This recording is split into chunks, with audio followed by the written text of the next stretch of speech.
Let's take a look at the perimeter and area of a triangle.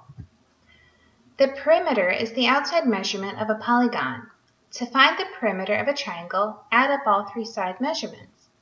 So in this figure, you can see I have the three sides A, B, and C, and to get the perimeter P, I added A plus B plus C.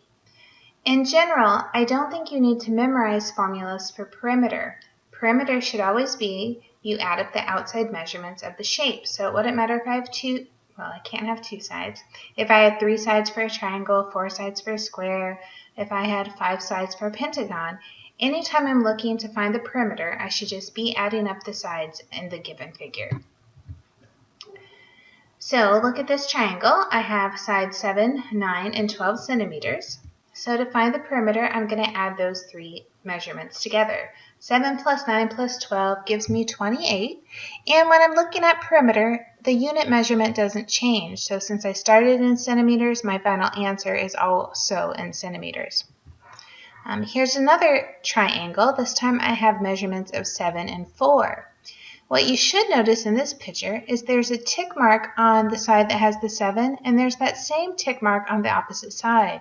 This is an indication that I have an isosceles triangle, so these two sides are the same. So I really have 7, 7, and 4 as my three sides.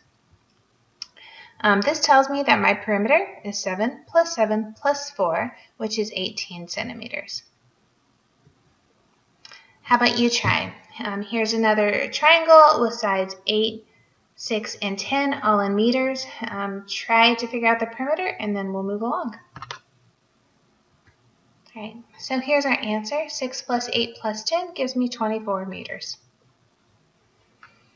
Okay, this one gets a little more tricky. When you look at this one, I have sides of 4, 5, and then I have C that doesn't have anything on there. So this time I don't have an isosceles triangle. I don't see any tick marks, but what I do notice is that this is a right triangle. So I'm going to want to use the Pythagorean theorem to find the missing side. So if you remember the Pythagorean theorem, I should square the 4, square the 5, and that together will be what C squared is. So 4 squared plus 5 squared is C squared, means 16 plus 25 is C squared. 16 and 25 gives me 41.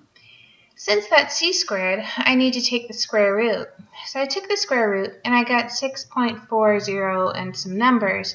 So I just decided to call this 6.4. To get the perimeter then, I want to go back and add the 4, the 5, and the 6.4, which adds together to be 15.4. And just try not to remember to add that unit at the end, that these are in centimeters, so I want to make sure I say that my perimeter is centimeters. All right, let's move on to area. So the area of a triangle is 1/2 the base times the height. So I wrote the formula as area equals 1/2 b times h. B is base, h is height.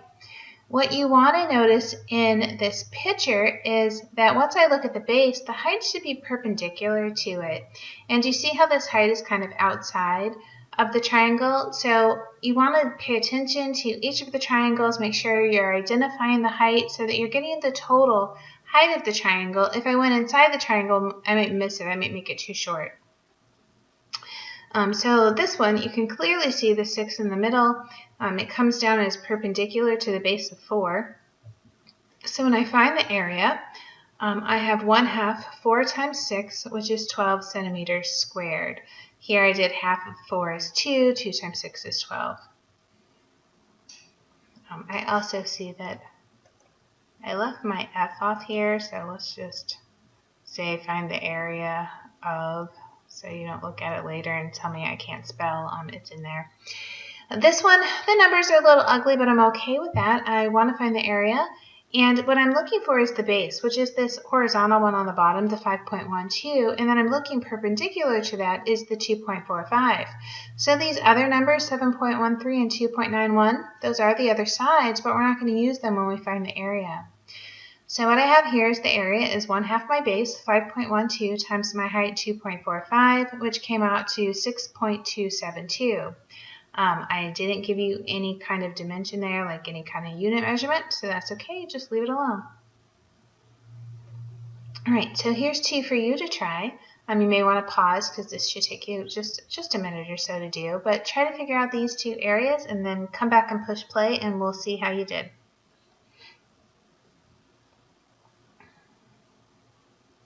All right, so let's start with the top one. I have 1/2 the base, which is 5, times the height, which is 12. So you could take half of 5, which is 2.5, multiplied by 12, and you get 30.